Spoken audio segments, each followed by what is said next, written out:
Me, Matt here. Good, Kyle. You know what time it is. Me, Matt's right through the night. Daniel's got the size. Wheels of fury on the ground. Engine roaring in the sound. Feel the power, let it rise. With the battle in our eyes. Wheels of fury rolling strong.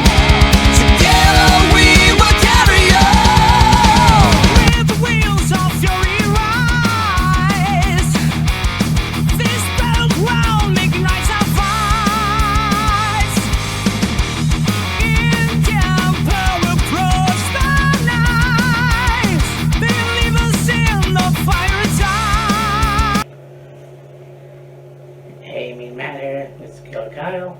I'm not gonna do another episode of Wheels of Fury. Aye. And what a weekend we have in store. You got it. I mean, Saturday night main event. Double or nothing. Battleground. Wasn't there something else? Under Siege. Yes. Yeah. Yeah, Friday to Sundays. Packed. Hell yeah, brother. But today we're gonna talk about Battleground. Right. Because double or nothing. Anyways, doesn't matter. Yeah. Battleground looks like it's gonna be a hell of a show, though. Oh, yeah, for sure. In Tampa, Florida, Yes, sir. and I mean, yeah, the TNA title is gonna be defended. Yeah. I mean, I don't think that's really unheard of, though. No, I mean, we look back to the early 80s. I mean, Ric Flair would defend the title all over the world. Oh yeah, And so, I mean, it's not really that uncommon for a world champion from another company go to, well, like, with Joe Hendry, it's in TNA, or in NXT, but like with Rick, he went several different promotions, several different countries and defended the title. So, I mean, yeah. But yeah, it should be a good show. yeah. Approach the night. They leave us in the fire and die. We're gonna start things off with this match. I'm honestly surprised that there isn't a stipulation for this match. You would think there would have been, but we'll see where this feud goes. And maybe at the next NXT PLE, they'll have another match. Legend on it. Anyways, we got the Tony D'Angelo, taking on his former underboss, former right-hand man, former associate, Stacks. Yep. Johnny Lorenzo now. They had a tag team match against Dark State, and Stacks ended up turning on Tony, and yeah, there's been some Stacks has been sending back, like, he went to Rizzo's secret hideout. Oh. I haven't seen really much of anything else going on. Yeah. As far as this feud with the two of them, like, they haven't really had, like, an in-ring face-to-face or anything like that. So, I mean, like, it should be a good match. Like I said, though, I am surprised. Well,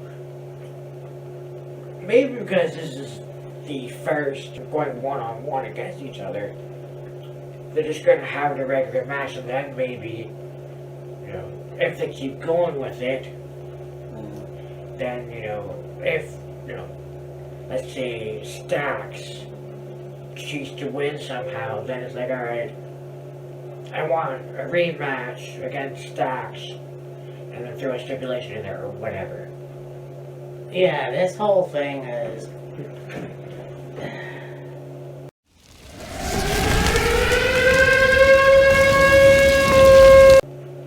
It makes no sense. Yeah. I mean, look, if you're gonna break up a stable, a faction, if you will, this is not the way to go. Like, well, okay, yeah, it is. At the same time, it's like, what's the reason? You know, like, I know I gave an explanation, but I don't, like... Yeah. So, honestly, I mean, it could have gone with Kenobi on a pole match, bro, but I don't know. I think this is gonna be a good match, but I think somehow Stacks is gonna make his own faction at some point. Yeah, you can say that. And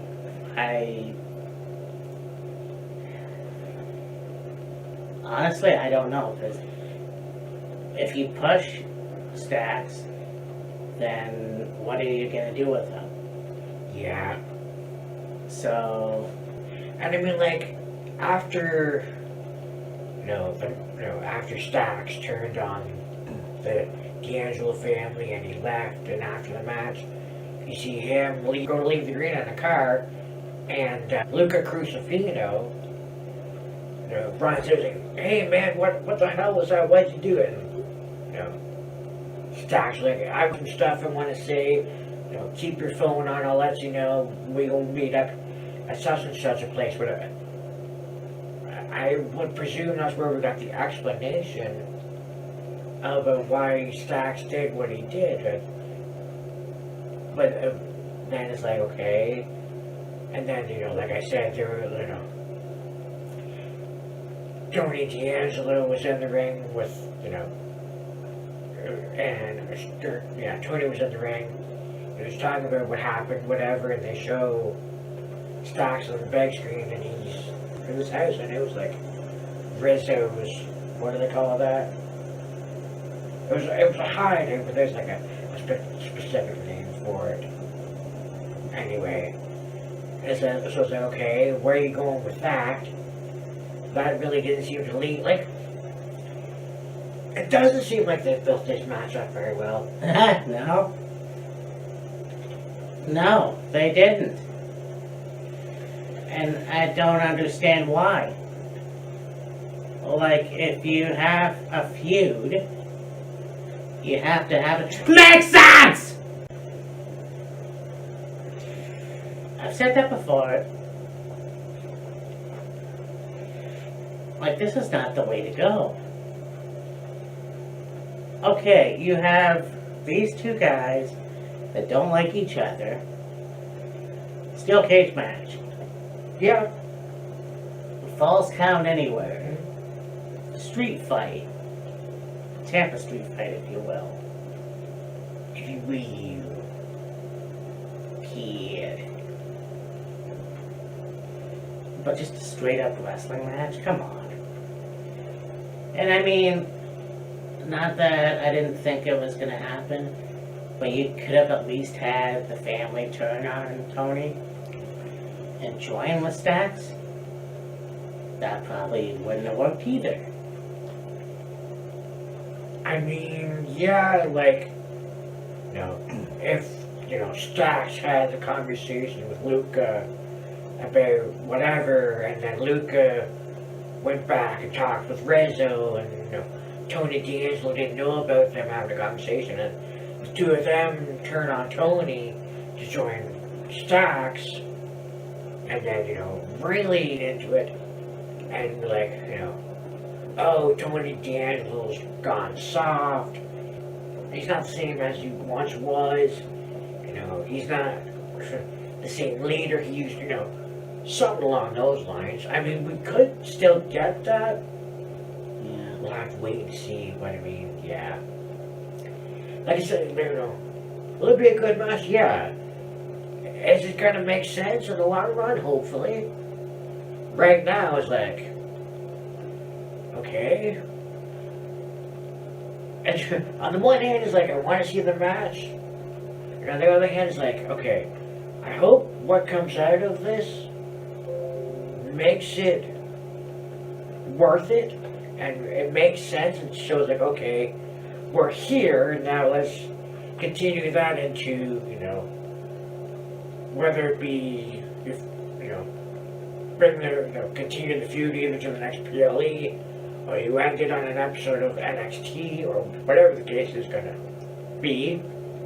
But like, yeah, right now it's like, okay, we have the match, we kind of have a reason for why we're having the match, but not fully, kind of.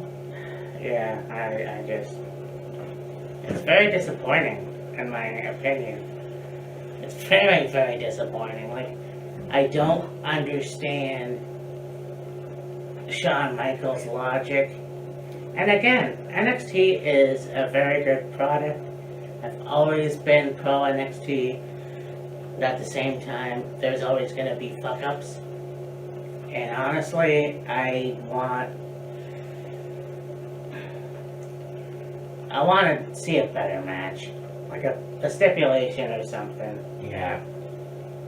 Because if these two guys really hate each other, then you want to have a match that makes sense. This doesn't make sense. Like, when Shawn Michaels and Triple H had a feud, what first match they had? Oh yeah, wasn't it a hard, well, no rules? Well, SummerSlam 02? Or whatever, they had that unsanctioned match? Yeah. Yeah, that's what they had. So, I mean, even that. Yeah. But I'm not gonna say that I don't care. I just wanted to see more. Yeah. So, yeah, honestly, I don't know. We stand tall, ready to roar. Together we'll break. Six-man tag match. We have Hank and Tank team with Josh Briggs to take on the Culling. Brooks Jensen, Nico Vance, and Sean Spears. This is all stemming from this past Tuesday. Josh Briggs had a match with, I believe it was Spears. Brooks and Nico got involved. Spears ended up winning, then the three of them were beating down Briggs. Hank and Tank came out for the save, and we got this match coming up on Sunday. I mean, I love what Sean Spears has been doing as of late, like being that leader. This is going to be an interesting match. Again, it could go both ways. Yeah. Hank and Tank are going to be one of the best tag team wrestlers Yeah. of the modern times. We'll see. But,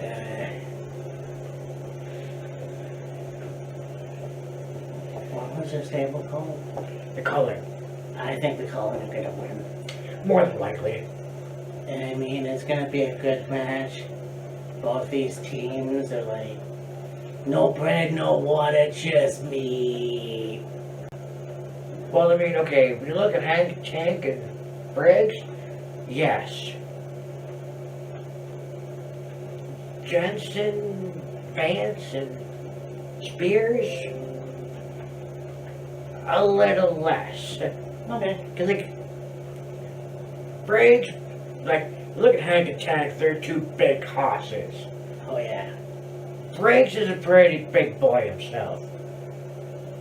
Jensen, Vance, and Spears are, well, Sean, they're more the, well, I guess what you would call the traditional looking wrestler, in shape, built well, whatever. So I mean, you got the big hosses against the more tactical, athletic wrestlers. Yeah, no, that makes sense. I mean, like I said, Hank and Tank are gonna be, if they play the cards right, the best tag team of the modern era. I mean, they can go up against anybody. And like if they go up to Raw or SmackDown. Yeah, But I mean, yeah, they're the tag team champions on NXT, so it'll take a bit of time, I guess. So yeah. The interesting dynamic in this match, if you will, is Brooks and Jensen, because they were tag teaming together. Fallon Henley was their manager, sister-like friend, or sister, friend, and, you know, when they did the whole thing where Jensen had a love interest in Kalani, shit. He has like 10 different fucking titles, and they're all acronyms, and she's like supposed to be like this big business woman. Oh, yeah, I know. And I can't think of her name. But I know who you mean. Yeah. Jensen in love with her, and then, you know, him and her took on Fallon and Briggs, and then she ended up leaving Jensen and whatever, and then the three of them, just Brooks and Jensen and Briggs, decided to go all separate ways. And then, of course, not long after that, Fallon ends up joining Fatal Influence. And then you got Jensen joining Culling, and you have Briggs was teaming, had a few tag team matches with that Japanese guy. Oh, yeah. But yeah, that whole thing. I think this to me is the heel that they were trying to have Jensen be when he was with whatever the fuck her name is. And it was kind of working, but I feel like, well, it was like he fell in love with her. She was ultimately using him, and so like it didn't really get a chance to run its course. And now that Jensen's with Spears and Nico, you know, and it's run its course a little bit, it's like, okay, Brooks Jensen is a fairly good heel. Yeah, oh yeah. I mean, I pretty much knew he could do it. I just didn't know if they pushed it that hard. Yeah. But yeah, I mean, it's gonna be a really good match, and a good house fight, if you will. Yeah. So Together we'll break down the door. Now we will go on to a match for the NXT Women's North American Championship. Sol Ruka gets set to defend the title against Kalani Jordan, the first ever NXT Women's North American Champion. yeah, I don't see Kalani getting the title back. fuck no. I mean, look, Sol Ruka has been one of the best female wrestlers in NXT. And look, nothing to take anything away from Kalani. She is a really good wrestler. University of Michigan. Yeah. But unfortunately, she doesn't do too much for me. Nah. And I can see Sol Ruka be the next female Intercontinental Champion. Yeah. As far as Kalani goes, I don't know where else she could go. Yeah, Do you really see her as the next NXT Women's Champion? probably not. I mean, no disrespect. I just... Yeah. So now we will This battleground, making lights and fires. Women's NXT Championship as Stephanie Bacquer defends the title against Jordan Grace. Hell yeah, brother. Ah, that's gonna be fun. And... Oh, God, I don't think Stephanie's gonna lose. Probably not. Not right now.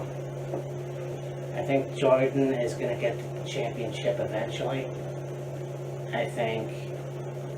it still blows me away that she has made her way to NXT. As Jordan Grace. Yeah. So... hopefully she doesn't go to the main roster. Yeah. It's gonna be... Jackie Holy or something, I don't know. Anyway. Whenever she does go to Raw or SmackDown, I highly doubt they're going to change her name. Let's hope not. I think the Juggernaut's gonna have a great career in NXT. I mean, she killed it in TNA, Yes. and she was a great champion there. But right now, I don't see her with the title. Yeah, I gotta agree. But it's gonna be one hell of a match, though. Making lights and fires. Indian power pros. Go on to the match for, as we mentioned, the TNA World Heavyweight Championship. As the current champion, Jill Hendry, is set to defend the title against Truck Williams. Well, the truck, you. And that fucking chair shot, or guitar shot rather. Yeah, to the knee of Trek, yeah. I mean, that is the most aggressive I've seen Joe. And like, I don't even really think he swung the guitar that hard.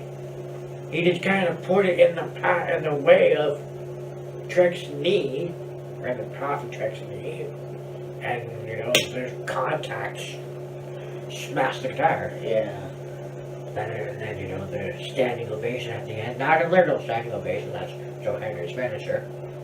Yeah. And, yeah. I mean, look, again, like Jordan Grace not winning the NXT title right now, I honestly don't see Trick Williams pick up the TNA title. Yeah, not likely. I will say it'll be interesting to see how long Joe can remain the champion. True. It's kind of, okay, when Nick won the title, Right, yeah. he was the champion for almost a year. Yeah, pretty much. So, yeah, you know what? Fuck, I think Joe's gonna retain, and then we'll see what happens. Really. Yeah, for sure. I honestly am surprised that the TNA title is going to be defended on NXT, despite the fact that there is a co-brand, co-company thing, if you will. I mean, when you really think of it, it's actually not really that shocking.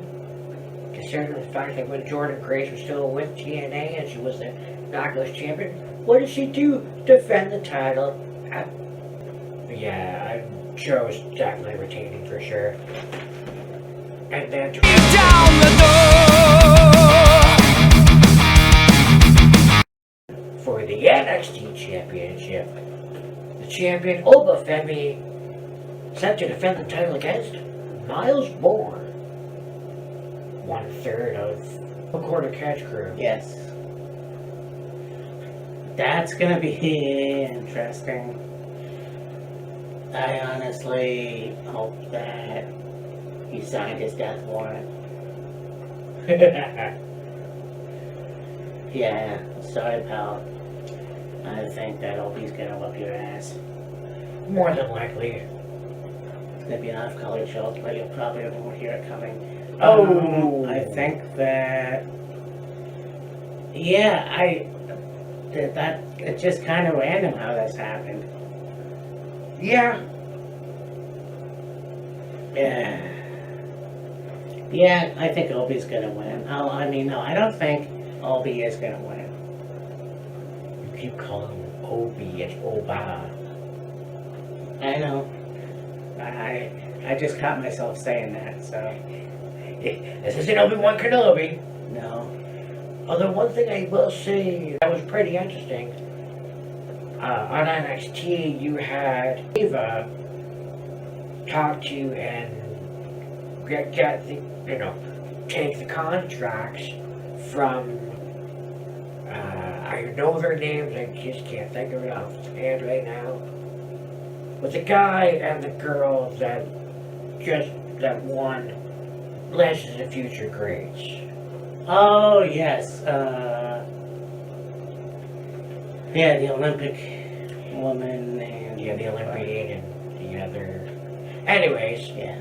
so Miles Bourne and Oba are, having a discussion in the ring, and, Oba's talking about, I'm gonna beat you, I'm gonna crush your dreams are gonna die, all this other stuff, and Miles is talking about, I've overcome obstacles my whole life, you're just another obstacle I'm gonna overcome to become the champion, yada yada yada. Miles leaves the ring, and the dude attacks Oba. He does what Brody King? No, not Brody King. It's something. Just runs out with arms out. It's runs after him, kind of does kind of like a flying body press, which doesn't really leave his feet. He just runs into him, and then he picks Oba up and gives him kind of like a boss man slam. Jasper Troy, yeah.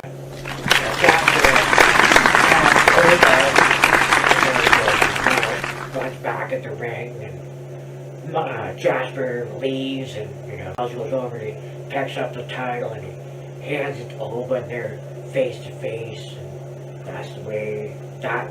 I think this was the at the end of the show, but yeah. I mean Oba Febby versus Jasper Troy. That would be a good match. Holy shit. I am gonna look forward to that.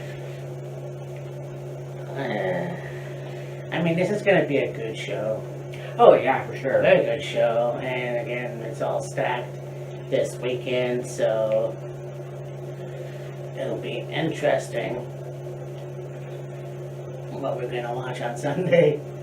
Yeah, for sure. But anyways, yeah, so yeah. It's always fun when this kind of stuff happens though. Yeah. Oh yeah, absolutely. But yeah, Fridays Under Siege, we'll watch that. We'll do our play-by-play starting with that, so yeah. A name just came to mind, I'm pretty sure it's right. Carrie? No. Carrie? James.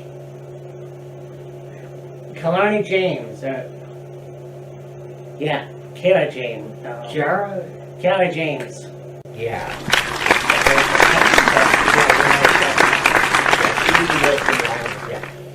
She was the one that Jensen fell in love with, and then she ended up using him, and yeah, it took us forever.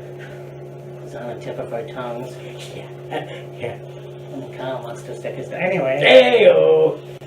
But yeah, so yeah, for me, Matt, this is Killer Kyle. We will talk to you next time. See ya! Deuces.